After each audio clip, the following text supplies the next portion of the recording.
Commander Jun Park stood with the other members of the human delegation, his back straight despite his exhaustion. The air aboard the Kreveshi warship felt too thick, the gravity slightly stronger than Earth standard. They had been touring the massive vessel for over 3 hours, and his diplomatic smile was beginning to strain. Admiral Tanak, a towering figure with molten gold skin and 6 eyes arranged in a hexagonal pattern, gestured toward another corridor with one of his 4 arms. And now, honored humans, the observation deck. From here, you may appreciate the true might of our Imperial fleet. Jun nodded politely, following the Admiral and his guards. The human delegation had been sent to establish peaceful relations with the Kreveshi Empire, a species that had expanded rapidly through 3 sectors in just 2 decades. Earth needed allies, not enemies. The observation deck was impressive, Jun had to admit. A vast chamber with transparent walls that curved overhead, creating the illusion of standing in open space. The stars shone brilliantly, and below them, the curve of a blue-green planet. Around it orbited dozens of Kreveshi warships, their hulls gleaming like polished bronze in the sunlight. Magnificent, murmured Lin, the chief diplomat, beside him. Jun was about to agree when something caught his eye. A flash of light reflecting off one of the nearby warships. He stepped closer to the transparent wall, squinting. There, attached to the hull of the vessel, was a humanoid figure. Jun blinked, sure he was seeing things. But no, there was definitely a being strapped to the exterior of the warship, a slender form with silvery blue skin that seemed to shimmer faintly against the dark metal. The figure was spread-eagled, held in place by what looked like metal bands across the limbs and torso. "Admiral," Jun said, his voice carefully neutral. "What is that?" He pointed toward the figure. The other humans in the delegation followed his gaze, and he heard Lin's sharp intake of breath. Admiral Tanak moved beside him, all 6 eyes following Jun's outstretched hand. "Ah, you have good eyes, Commander Park. That is just a trophy from our conquest of the Lumine system." "A trophy?" Jun repeated, struggling to keep his expression neutral. "Yes, the daughter of their High Council." Tanak's mouth parts shifted in what Jun had learned was a gesture of pride. "She serves as a reminder to all who would oppose the Kreveshi Empire." The other humans exchanged uncomfortable glances. Lin stepped forward, diplomatic training evident in her smooth recovery. "Your military accomplishments are impressive, Admiral. The Kreveshi Empire's strength is why Earth seeks friendship between our peoples." But Jun couldn't take his eyes off the figure on the hull. The being, the woman, appeared to be in some sort of stasis. Her eyes were closed, face serene despite her horrific position. "Is she alive?" he asked carefully, unable to stop himself. Admiral Tanak turned all 6 eyes toward him. "Of course," he replied, his voice casual. "What glory is there in displaying the dead?" Jun felt his stomach twist, but kept his face blank. Years of military and diplomatic training had prepared him for surprising revelations, but nothing like this. He noticed the other members of the human delegation shifting uneasily. "The Lumine were a fascinating species," continued Tanak, apparently oblivious to the humans' discomfort. "Weak, but beautiful. They could communicate through light patterns in their skin. This one's father refused to surrender their central worlds. He changed his mind when we placed his daughter on our flagship." Jun stared at the figure, trying to comprehend the cruelty. The woman had been conscious when they put her there. Had she heard her father's pleas? Had she been awake when they strapped her to the hull? "How does she survive the vacuum?" asked Dr. Ree, the science officer, her voice strained but professional. Tanak gestured to another Kreveshi officer who stepped forward. "The stasis field preserves all biological functions," explained the officer. "It allows minimal consciousness while preventing aging or death. The field also protects against radiation and temperature extremes." "Minimal consciousness," Jun repeated softly. The woman was aware. She was experiencing this. "Yes, the trophy must know it is a trophy," said Tanak, as if explaining something obvious. Otherwise, the lesson is lost. June met the eyes of Captain Yoon, the senior military officer in their delegation. The captain's face was expressionless, but June knew him well enough to recognize the disgust in his eyes. "How many such trophies do you display?" asked Lin, her diplomatic training evident in her steady voice. "Each capital ship carries at least one," answered Tanak proudly. "It is a great honor for a commander to be granted a trophy. I have 2 on my flagship. 2 living beings strapped to the hull, aware for whom knew how long." June felt sick. "Would you like to see them up close?" offered Tanak. "We could take a shuttle around the exterior. The trophy's light patterns sometimes still activate when stimulated. Quite beautiful, really." "Perhaps another time," Lin interjected smoothly. "We still have much to discuss about the trade agreement." Tanak nodded. "Of course, this way to the command center." As the delegation moved to follow, Jun lingered for a moment, his eyes fixed on the distant figure. The woman's silver-blue skin caught the starlight, making her appear to glow faintly against the dark hull. Captain Hume paused beside him. "Don't," he whispered. "Don't what?" June asked quietly. "Whatever you're thinking, I can see it in your eyes." June turned to his superior. "You saw her, sir. A sentient being, conscious, used as a hood ornament." "I saw," Hume murmured. "But we have our orders. Earth needs this alliance." June looked back at the figure one last time. At what cost? As they walked to catch up with the others, June's mind was racing. The Crevashi were powerful, yes, but any civilization that treated sentient beings this way, could Earth really ally with them? What would that say about humanity?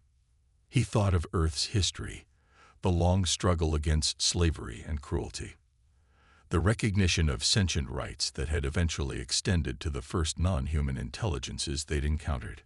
Could they really sign a treaty with the Crevashi, knowing what they did to conquered peoples?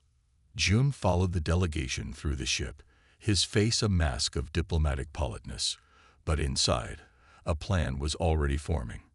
He didn't know how yet, but somehow he would find a way to help that woman, no matter the risk, no matter the cost to his career. Because some lines shouldn't be crossed, some acts couldn't be ignored, not even in the name of peace. Commander Jun Park couldn't sleep. The image of the woman strapped to the hull haunted him. Each time he closed his eyes, he saw her silver-blue skin stretched against the cold metal of the Crevashi warship, imagined her awareness trapped in that frozen body. The delegation had returned to the Earth vessel Concordia 6 hours ago, but he hadn't found a moment's peace. He paced his small quarters, the metal floor cold beneath his bare feet. The room felt too confined, too similar to a prison cell, like her prison, suspended in space. His door chimed. "Come in," he called. Lieutenant Hannah Kim entered, her uniform crisp despite the late hour. She carried a data tablet under her arm and wore the concerned expression that had become familiar over their years serving together. "You should be resting, Commander," she said. "The treaty signing is in 14 hours. June ran a hand through his hair. "How can I rest when I know what's happening on those ships? When I know what we're about to align ourselves with?" Hannah sighed. "I've known you too long to believe you called me here just to vent. What are you planning?" June activated the privacy screen on his wall terminal. A soft hum filled the room as audio dampeners engaged, preventing any surveillance. "I can't just leave her there, Hannah," he said simply. Hannah's eyes widened. "You can't be serious. The Crevashi have technology decades beyond ours. Their military presence in this sector is overwhelming. I know the risks." "Do you? Because it sounds like you're considering an action that could not only end your career but potentially spark an interstellar incident."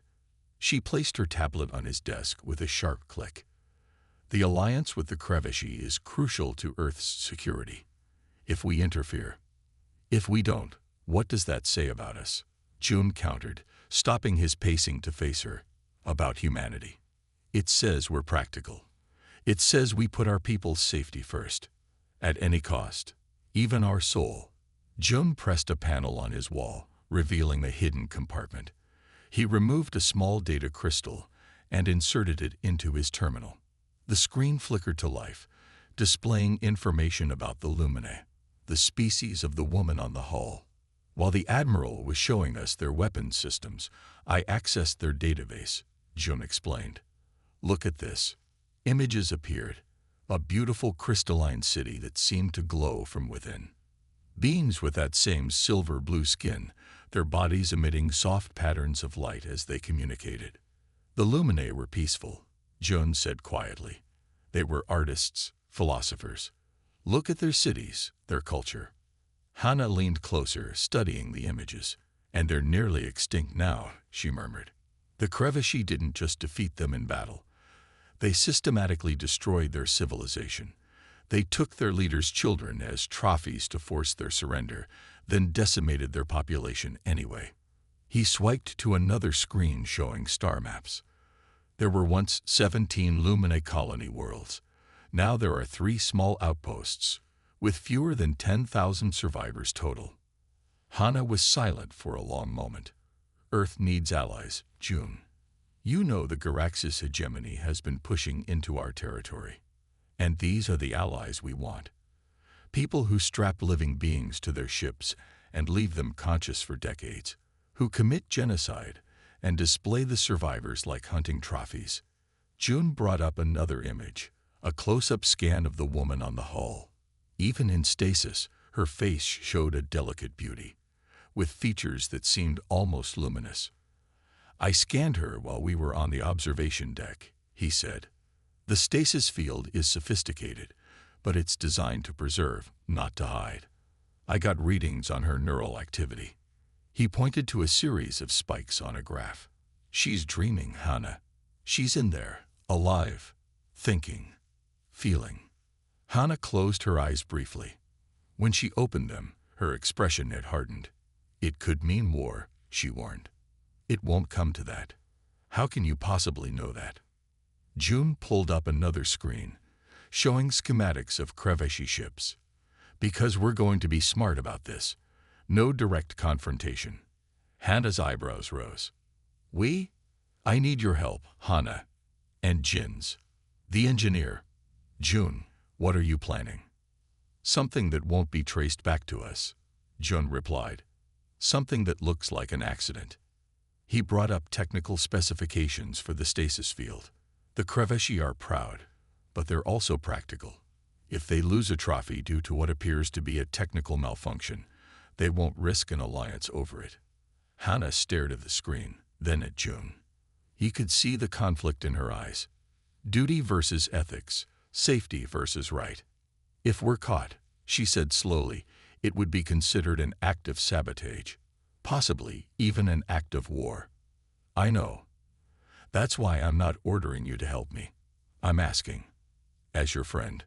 Hannah sank into the chair across from him. Tell me your plan. Jun brought up a schematic of both ships. Tomorrow, as part of the pre-treaty exchange, we're sending Jin and a team to the Crevashi flagship to help integrate our communication systems. Standard protocol. And the maintenance drones will need to scan the exterior hull to place relay nodes. Jin can modify one of the drones too. For the next hour, they refined the plan, identifying risks, developing contingencies. The more they talked, the more resolute Jun became. This wasn't just about saving one life. It was about what kind of people humans chose to be in this vast, often cruel universe. As dawn approached, Hannah finally nodded. I'm in. But if we're going to do this, we need to bring Dr. Min into the loop. We'll need medical support ready. Agreed.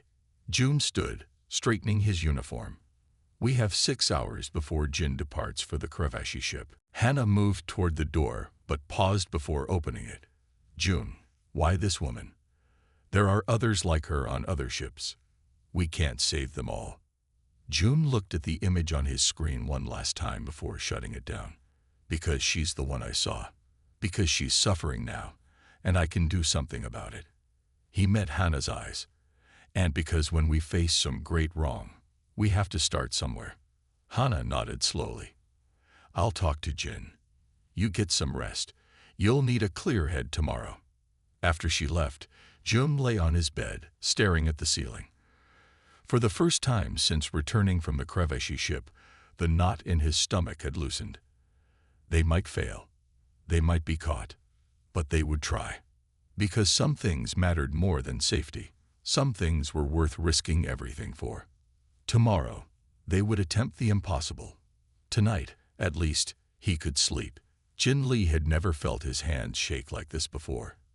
As the Concordia's chief engineer, he had performed delicate work in dangerous situations many times, but this was different. This wasn't repairing a damaged reactor core or rerouting power during an asteroid storm. This was deliberate sabotage against a militarily superior alien species. He sat in the small maintenance bay of the shuttle, fingers dancing across the control pad as he guided the drone toward the massive Kreveshi warship looming before them. The drone was standard Earth technology, nothing special, except for the modifications he had secretly made during the night. Approaching designated coordinates, Jin reported, his voice calm despite his racing heart. Through the drone's camera, he could see the gleaming hull of the Kreveshi ship growing larger. And there, just where Commander Park had said she would be, was the Lumine woman. Her silvery blue skin reflected the starlight, making her look like a sculpture rather than a living being. I have visual confirmation, Jin said into his communicator. Understood, came Hannah's voice from the shuttle's airlock, where she waited in an environmental suit. Standing by. Jin checked his timer. Officially, we're checking their shield compatibility. He murmured, more to steady himself than for the benefit of the others. 2 minutes until the cameras loop. He'd spent hours during the night creating a program that would feed the Kreveshi security systems a loop of normal drone activity. It would only work for 3 minutes, not long, but hopefully enough. The drone reached the hull of the ship, its sensors scanning the stasis field that kept the Lumine woman suspended between life and death. Jin frowned at the readings. The field is more complex than we thought, he said. It's integrated into her nervous system. Can you disrupt it safely? Hannah asked. Jin studied the data. I think so, but we'll need to be precise. Too much power could kill her. Too little won't break the connection. Do what you need to do, came Commander Park's voice through the communicator. He was on the bridge of the Kreveshi ship, supposedly discussing technical specifications with their command staff. Just make it quick. On the bridge of the Kreveshi warship, Jun fought to keep his expression interested as Admiral Tanak explained the finer points of their targeting systems. His uniform felt too tight, his mouth dry as he nodded at appropriate intervals. Your plasma cannons are impressive, Jun said, pointing to a display. The targeting resolution must be exceptional to achieve that accuracy. Admiral Tanak's 6 eyes blinked in what Jun had learned was an expression of pride. Indeed, we can target a specific component on an enemy vessel from 5,000 kilometers. Fascinating. And your defensive systems are equally advanced, I imagine. As the Admiral launched into another explanation, Jun's earpiece crackled softly. 30 seconds, came Jin's voice, barely audible. Jun needed to ensure all attention remained on him for the next few minutes. He pointed to another display. What about these readings? Your energy distribution seems unusually efficient. Back at the shuttle, Jin activated the final sequence. The timer on his display counted down. 10, 9, 8. Ready? He asked Hana. Ready, she confirmed from the airlock. Commander, Jin checked. Proceed. Jun's voice was calm, professional. Jin's voice came through Jun's earpiece. Now. Jin pressed the activation key. The modified drone, now hovering just inches from the Lumine woman, emitted a focused pulse of energy, calibrated to disrupt the stasis field without harming its prisoner. For a terrible moment, nothing happened. Then the field flickered, a shimmer of energy washing over the Lumine woman's body. Jin guided the drone closer. From its underside extended specialized mechanical arms. Tools meant for delicate repair work, now repurposed for rescue. With surgical precision, they began detaching the metal bands that held the woman to the hull. First restraint released, Jin reported. Moving to the second. His fingers flew across the controls, the drone responding to his every command. One by one, the restraints came free. Arms, legs, torso. The woman's body floated slightly as the last restraint detached, held in place only by the drone's mechanical grip. Got her, Jin said, bringing her in. The drone slowly pulled away from the hull, carrying its precious cargo toward the waiting shuttle. Jin watched the distance counter tick down. 100 meters, 80 meters, 60 meters. Life signs, he asked. In the airlock, Hannah monitored the readings from her suit's sensors, detecting minimal life functions. Heartbeat extremely slow but present. Neural activity minimal. Will she survive transport? Unknown, but we have to try. The drone reached the shuttle's open airlock. Hannah, tethered securely, reached out with gloved hands as the drone transferred the Lumine woman to her. Life signs stable, Hannah reported as they secured the unconscious figure in a medical pod they had prepared. But barely. Her system is in shock from the stasis disruption. The pod sealed with a soft hiss, internal systems activating to maintain life support. Hannah worked quickly, attaching monitoring devices, administering the treatments Dr. Min had prepared. Subject secured, Hannah reported. Drone returning tow. A red light flashed on Jin's console. Energy spike detected. The shuttle's computer announced. External scan in progress. Jin's blood ran cold. Kreveshi sensors detected something, he warned. They're scanning the area. On the bridge of the Kreveshi ship, a junior officer approached Admiral Tanak, speaking in their native language. June didn't need a translation to understand that something had alerted their systems. The Admiral turned all 6 eyes toward him. Commander Park, our sensors have detected unusual energy readings near the hull. Would your people know anything about this? Jun maintained a puzzled expression. What kind of readings? We have a maintenance drone checking shield compatibility. Standard procedure before communication integration. The readings are consistent with a stasis field disruption, the Admiral said, suspicion evident in his voice. Jun's heart raced. Deploy the decoy, he murmured into his communicator, disguising the words with a cough. He straightened his uniform. Admiral, with respect, Earth technology sometimes creates unusual readings. Perhaps we should check with my engineer. In the shuttle, Jin activated the second drone, their insurance policy. The decoy drone shot away from the shuttle, emitting the same energy signature as the first, but headed in the opposite direction. Decoy away, Jin reported, creating false readings 500 meters from the trophy position. The decoy drone accelerated, its energy signature growing stronger, more erratic, like a malfunctioning piece of equipment. On the Kreveshi bridge, an officer called out, Admiral, the anomalous readings are moving away from the ship. Energy signature increasing. Interesting, said Jun, frowning at the display as if confused. That's not normal behavior for our drones. It appears to be malfunctioning, the Admiral observed, still suspicious, but now watching the decoy's progress. Jun said into his communicator, keeping his voice normal as if speaking to his engineer about routine matters. We're reading unusual activity from maintenance drone beta. Can you explain? Checking, Commander, Jin replied, his voice coming through the bridge speakers. Yes, I see it. There's a power fluctuation in its primary systems. I'm attempting to override. The decoy drone suddenly flared brightly, then went dark, the self-destruct sequence Jin had programmed. Lost contact with the drone, Jin reported. It appears to have suffered a catastrophic power failure. The Admiral's attention was fully on the disappeared drone now. Your equipment seems unreliable, Commander Park. Jun allowed himself to look embarrassed. My apologies, Admiral. I assure you, this is unusual. We'll conduct a full investigation." In the shuttle, Hana and Jin exchanged looks of relief as the Cravashi sensors focused on the decoy's last position. "It worked," Hana whispered. "They took the bait." The medical pod hummed quietly, its occupant still unconscious but alive. For the first time, in what might have been decades, the Lumine woman was free. Jin began the shuttle's return sequence.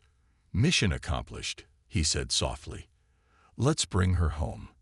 Dr. Soo Kim checked the readings on the medical pod for the 20th time that hour. For 3 days, she had monitored the Lumine woman's vital signs, watching as her body slowly awakened from decades of forced stasis. The process was delicate. Too rapid a revival could send her into shock. Too slow, and her consciousness might not fully return. "Neural activity increasing again," Dr. Kim noted, speaking into her medical recorder. "Autonomic functions stabilizing. Remarkable resilience considering the extended stasis period." She adjusted the environmental controls in the pod, increasing the temperature slightly. The Lumine homeworld had been warmer than Earth standard, according to the limited data Commander Park had acquired. Beside her, Nurse Jun monitored the woman's unique biological readings. "Doctor, look at this," he said, pointing to a display showing patterns of light traveling beneath the woman's silver-blue skin. "It's like electrical impulses, but different." "The Lumine communicate partially through bioluminescence," Dr. Kim explained. "Those patterns may indicate returning consciousness." As if in response to her words, the patterns intensified. The woman's skin began to pulse with gentle blue light, rippling in waves across her slender form.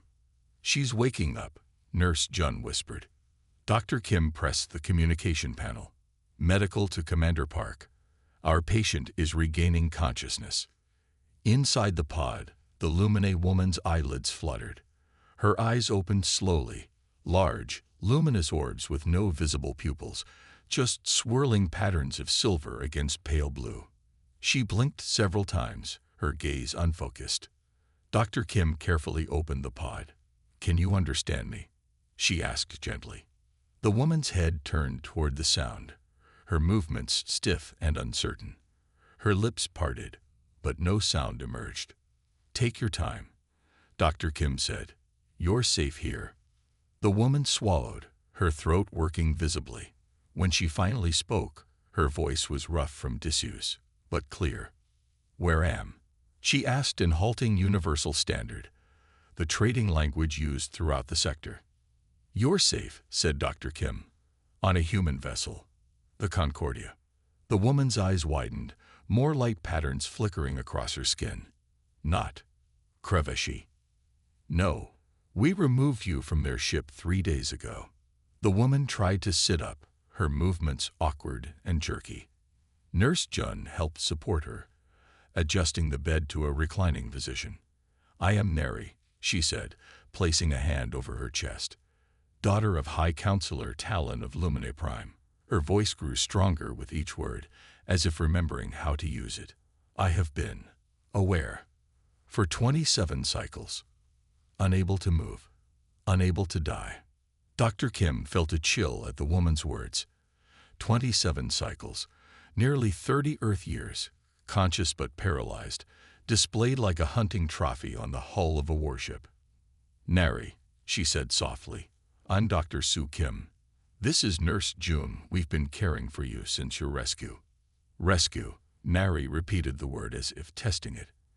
"I had stopped hoping." Her skin rippled with pale blue light, forming complex patterns that shifted and changed. "Forgive my light speech," she said, noticing Dr. Kim watching the patterns. "It happens when emotions are strong."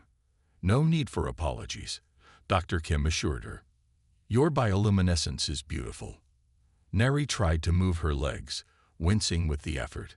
"My body feels heavy, like swooning through stone." "That's normal after prolonged stasis.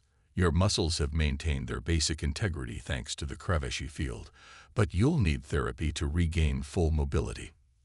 "The others," Neri suddenly said, her light patterns flaring brightly. "There were others like me. On other ships." Dr. Kim exchanged a glance with Nurse June. "We know. For now, we could only rescue you, but—" The medical bay doors slid open, and Commander Jun Park entered. His uniform was rumpled, dark circles under his eyes, suggesting he hadn't slept much since the rescue operation. "Doctor, how is our—" He stopped when he saw Neri sitting up, awake and alert. A smile broke across his tired face. "You're awake." Neri's light patterns changed, becoming more organized, more deliberate. She studied June with her silvery eyes. "You," she said softly. "I remember your face. You looked at me through the field. Your eyes were kind." June approached slowly, not wanting to alarm her. "I'm Commander Jun Park. I'm sorry we couldn't free you sooner." "You risked much," Neri said. "The Crevashi do not forgive those who defy them." "Some things are worth the risk," Jun replied simply. Before he could say more, the ship's communication officer burst into the medical bay, her face flushed from running. "Commander, emergency transmission from Earth Command," she said breathlessly. "And the Crevashi flagship is hailing us. They're demanding the return of their property. They'd figured out it was us." The room fell silent. Dr. Kim looked at Neri, who had gone very still, her light patterns fading to a dim glow. Fear, the doctor realized. After decades of captivity, the thought of returning must be unbearable. June's jaw tightened. He looked at Neri, then back at his communications officer. "Tell Earth Command that I take full responsibility for my actions," he said firmly, "but I will not return her. No sentient being is property." "Sir," the officer hesitated, "Admiral Chen is on the line personally. He's ordering you to comply with the Crevashi demand. He says the alliance is at stake." "Then connect him here," Jun said. "He should meet the property he's so willing to trade away." The officer tapped her communication pad, and a holographic display appeared in the center of the medical bay. Admiral Chen's stern face materialized, his expression thunderous. "Commander Park, you will hand over the Lumine specimen immediately."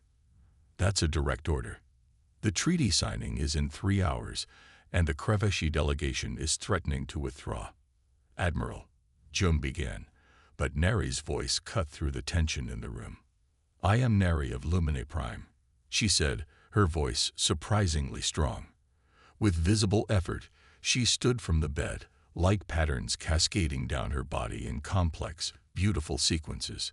"Daughter of High Counselor Talon, heir to the Crystal Throne. I am not a specimen. I am not property." Admiral Chen blinked in surprise, clearly not expecting the alien woman to speak. "The Crevashi destroyed my world," Neri continued. "They slaughtered millions of my people. They bound me to their ship as a trophy and kept me conscious for 27 cycles so I could feel every moment of my captivity." Her light patterns intensified, filling the room with a soft blue glow. "If humanity returns me to them, what does that say about your people? What alliance are you building, and at what cost?" The Admiral's expression wavered. "Sir," June added quietly, respectfully, "this is a sentient rights issue.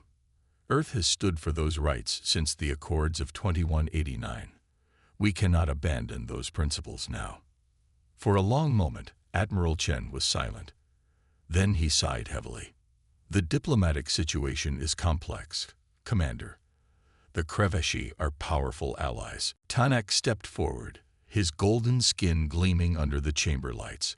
"Honorable representatives," he began, his voice amplified throughout the hall. "Humans have violated a lawful treaty and stolen valuable Crevashi property." He gestured toward Neri with a dismissive wave. "This specimen was claimed through right of conquest when the Crevashi Empire subdued the aggressive Lumine rebellion 27 cycles ago." Murmurs spread through the chamber at Tanak's characterization of the Lumine. "Under galactic law, spoils of war are the legal property of the victors," Tanak continued. "Earth knew this when Commander Park deliberately damaged our vessel and stole our trophy. This act of sabotage and theft demands punishment." The Crevashi delegation nodded in agreement, their expressions severe. We demand the immediate return of our property and sanctions against Earth for this violation.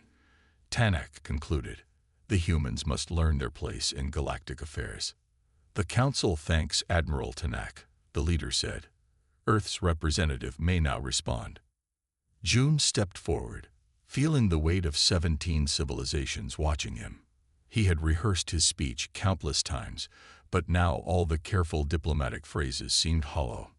Honorable Council, he began, I stand before you not as an expert in galactic law, but as someone who witnessed something that could not be ignored. He described finding Nari strapped to the hull, learning she had been conscious for decades, unable to move but aware of everything. There is no law in any civilized system that permits the torture of sentient beings for display, Jum said firmly. No treaty, no right of conquest, no political convenience can justify such cruelty. Admiral Tanak interrupted. The human distorts the truth. The Lumine female was a trophy of war, nothing more. Many species display symbols of their victories. A symbol, Jum countered. A conscious being kept in agony for decades is not a symbol. It is torture. The chamber erupted in discussion. The council leader raised a hand for silence. The council would hear from the Lumine, the leader said. Nari stepped forward. As she moved to the center of the platform, her natural luminescence strengthened, casting beautiful, intricate patterns of light across the chamber. The hall fell silent, mesmerized by the display. I speak as the last royal daughter of the Lumine, she said, her voice clear and strong. I am Neri, daughter of High Counselor Talon of Lumine Prime.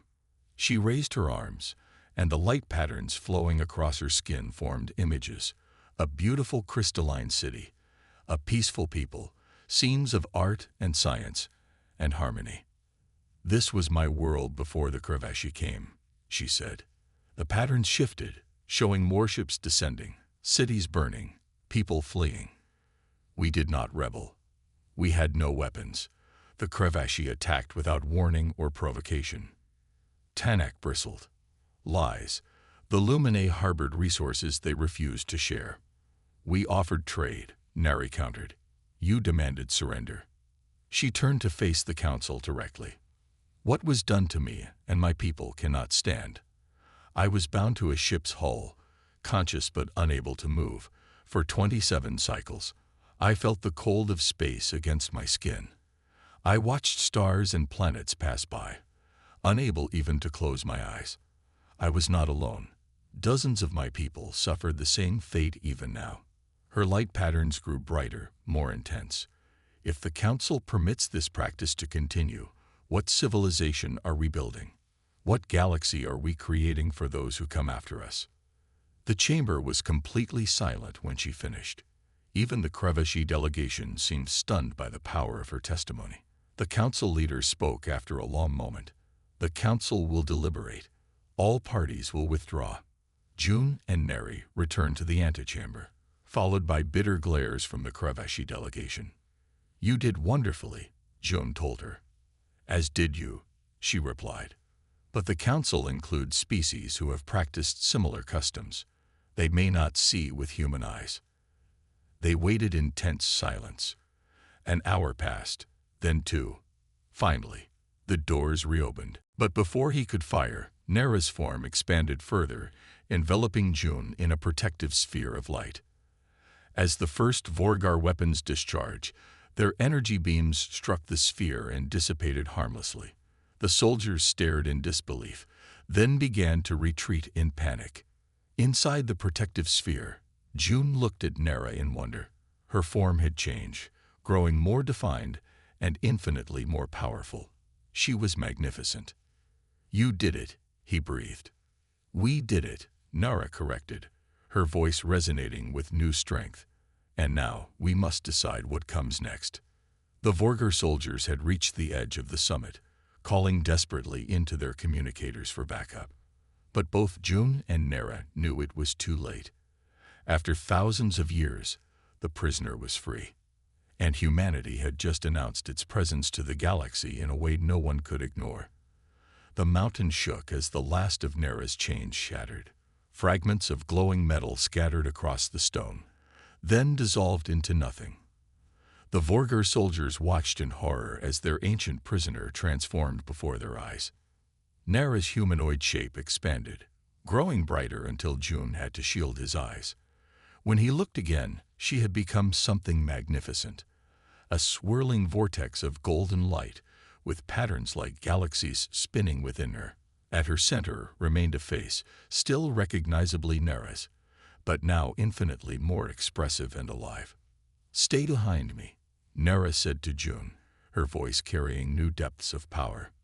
The Vorgar commander barked orders to his squad. Full assault. Contain the prisoner. Energy weapons fired from all directions. June tensed, expecting pain, but Nera extended her light outward, creating a shield around them both. The weapon blast struck the shield and dissipated harmlessly. "Your weapons cannot harm me now," Nera said, addressing the Vorgar. "The technology of your ancestors no longer binds me." The soldiers continued firing, their faces showing a mixture of fear and determination. June noticed something interesting. The younger Vorgar appeared confused, while the older ones seemed terrified. "Stop," Nera commanded, her voice booming across the mountaintop. "I wish no harm to any of you." The commander sneered. "The destroyer speaks of peace. Your lies fooled no one before, and they will not now." "Lies?" Nara's form pulsed with emotion. "You speak of lies when your empire was built on deception." The commander turned to his troops. "Do not listen. This is how she corrupts minds." Nera hovered higher above the mountain peak. "I will not fight you. Instead, I offer truth." Her form expanded further, and suddenly the air around them filled with images, projections of memories that played like recordings. June watched in amazement as scenes from the past appeared all around them. The images showed planets being ravaged by Vorgar forces, cities burning, people fleeing. Then they showed Nara, in her earlier form, helping evacuate civilians, disabling weapon systems without harming the operators, creating shields to protect the innocent. "These are my memories," Nara explained to the stunned soldiers. "This is what your history books do not tell you." The younger Vorgar watched with widening eyes. One of them, barely more than a youth, lowered his weapon slightly. "Commander Tark," the young soldier said, "this doesn't match what we were taught." "Silence." The commander, Tark, shouted. "This is enemy propaganda." Nera directed her next memories specifically at Tark. They showed his ancestors, Vorgar officers from millennia ago, discussing their plans. "We must make an example of the Alari rebel," one ancient officer said. "Her capture will serve two purposes: remove her interference and create a fearsome legend we can use to control the populace." Tark's four hands tightened on his weapon, but doubt showed on his face. June stepped forward, staying within Nera's protective shield. "Your people lied to you," he said to the Vorgar soldiers. "For generations, they imprisoned Nera not because she was dangerous, but because she exposed their cruelty." "Who are you to speak of our history, alien?" Tark demanded. "I am Dr. June, a human from Earth. My species has only recently joined the galactic community. We have no part in your ancient conflicts, which means we can see them clearly." Another young Vorgar soldier looked at the images still swirling around them. "Is this true, Commander? Have we been lied to?" Tark hesitated. In that moment of uncertainty, more soldiers lowered their weapons. "Now," she said, her voice soft but certain, "we've become something neither of our worlds has seen before. The first true human Solarian bonded pair." June felt the warm pressure in his mind again, but it wasn't uncomfortable. It felt like a presence, Minna's presence, just at the edge of his awareness. "I can feel you," he whispered. "Not your thoughts, but your presence. Is that part of it?" Minna nodded, her skin rippling with patterns of blue and gold, emotions he was beginning to recognize. The awareness grows stronger as the bond matures. For Xilarians, it becomes a constant connection, a sharing of emotional states. And for humans, June asked. "We're about to find out," she replied, her upper eyes crinkling in what he now knew was a smile. 6 weeks after the explosion of the science pavilion, June stood at the window of the new research laboratory, watching the twin suns set over the crystal landscape of Sileria. The attack had changed everything, not just for him and Mina, but potentially for both their species. Behind him, Mina sat surrounded by data screens, her 4 eyes moving independently as she analyzed the latest brain scans. Her shoulder had healed completely, leaving only a small purple scar. Since the attack, they had been placed under heavy security, their research now classified at the highest levels. Earth's xenobiology team had arrived 3 days after the explosion and had been working alongside Silurian scientists ever since. What they discovered had stunned both communities. "Look at this," Mina called to him, excitement clear in her voice. June turned from the window and joined her at the central display. "What am I seeing?" he asked, studying the complex neural patterns on the screen. "Your brain from yesterday compared to 3 weeks ago," she explained, pointing to specific highlighted areas. "The adaptation continues, but without the harmful effects we would expect. Your species' neuroplasticity is remarkable," explained Mina, now recovered and studying the research data. "Humans can form deep bonds, break them, and form new ones without the damage Xilarians would suffer." June touched her hand gently. "Does that make us shallow or resilient?" "It makes you adaptive," she replied. "Something my people could learn from." The door slid open as Dr. Lee, the head of Earth's xenobiology team, entered with Chief Medical Officer Ta. Both looked tired but excited. "We've confirmed it," Dr. Lee announced. "The human brain creates temporary neural structures that mimic the Xilarian bonding patterns, but these structures can be remodeled without permanent damage." Chief Medical Officer Ta's 4 eyes blinked in sequence. "In theory, this could lead to a treatment for Xilarians who lose their bondmates, if we can replicate the human neural flexibility. You could save thousands of lives," Mina finished, her skin rippling with patterns of excitement. June felt a mix of emotions, pride in what they'd discovered, concern about what it meant for him and Mina. The bond between them had grown stronger each day. He could sense her emotional states now, a constant warm presence in his mind. When they were separated, he felt a gentle pull, like a compass needle pointing toward her.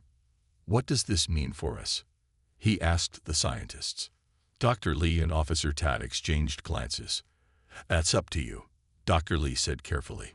"The bond is real, but according to our research, you could break it without suffering the effects a Xilarian would experience." "And Mina?" June asked, already knowing the answer. Officer Tay's upper eyes narrowed.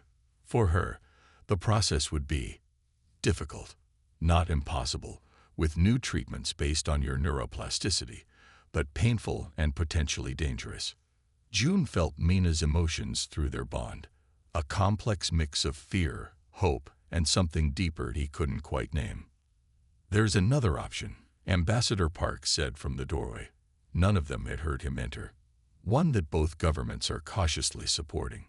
2 months later, the great crystal hall of Xileria was filled with dignitaries from both worlds. The attack had accelerated rather than hindered diplomatic relations, as both governments realized the importance of what June and Mina represented. June stood before a crystal arch that pulsed with living light, wearing a formal Earth diplomatic uniform, modified with elements of Silurian design. Beside him, Ambassador Park adjusted his collar. "Nervous?" Park asked quietly. "Less than I should be," June admitted. "The bond makes everything feel right." Park nodded. What began as the biggest diplomatic blunder in Earth's history might end up being our greatest achievement. The music changed, a blend of Earth classical piano and Silurian harmonic crystals. The doors at the far end of the hall opened, and Mina entered. Her ceremonial robes flowed like water, catching and reflecting the light and patterns that seemed to move with her emotions. All four of her eyes were focused forward, directly on June. Through their bond, he could feel her joy, her certainty. As she reached him, Council Leader Q stepped forward to begin the ceremony. We gather today to witness what once seemed impossible, the union of two worlds, embodied in the bond between these two individuals. When they finally held their bonding ceremony, it combined elements from both worlds. Earth flowers alongside Silurian light crystals, human vows with Silurian telepathic sharing. June felt the moment their minds touched more deeply than ever before, a sensation like diving into warm water, surrounded by Mina's presence. The assembled dignitaries watched in awe as the crystal arch above them responded to their bond, shifting into patterns and colors never before seen in Silurian bonding ceremonies. Blues and golds from Mina's emotions intertwining with new colors that represented June's human feelings. After the ceremony, at the celebration that followed, Ambassador Park addressed the gathered representatives. He stood on a crystal platform, his voice amplified by the natural acoustics of the hall. What began as a diplomatic incident has evolved into something unprecedented. The human capacity for forming multiple deep connections throughout life may help Silurians overcome their biological limitations, while we gain insights into the depth of singular devotion. The crowd applauded, humans and Silurians together. In the 3 months since the accidental claim, the research from June and Mina's bond had already led to promising treatments for Silurians who had lost their mates. Meanwhile, human scientists were studying the Silurian bonding process to understand deeper emotional connections. They're calling it the Adaptive Bond Project, Dr. Lee told June as they stood near the refreshment table. Your genetic samples and brain scans will help thousands. I never expected to become a medical breakthrough when I took this diplomatic posting, June said with a laugh. Sometimes the greatest discoveries come from accidents, Dr. Lee replied. Later, as the celebration continued, June and Mina slipped away to a quiet crystal garden. The twin moons cast jewel shadows across the landscape, just as they had on the night they first began to understand each other. The extremists will still oppose us, Mina said quietly. Both the Earth First group and our conservative heritage group see our bond as a threat. They fear change, June replied. But they can't stop it. Our species are meant to learn from each other. Through their bond, he felt her agreement, her hope for the future. The strength of their connection still surprised him sometimes, the way he could feel her curiosity, her determination, her affection. I never imagined my diplomatic career would lead to this, he said, gesturing to the crystal plants around them that were responding to their emotional states, creating patterns of light and color. Nor did I expect that my research would lead to me bonding with an alien, Mina replied, her upper eyes crinkling in a smile while her lower eyes gazed at the responsive crystals. June looked at Mina, seeing all four of her eyes focused entirely on him, feeling the depth of connection between them that transcended their different biologies. Perhaps, she said quietly, claiming each other was no accident after all.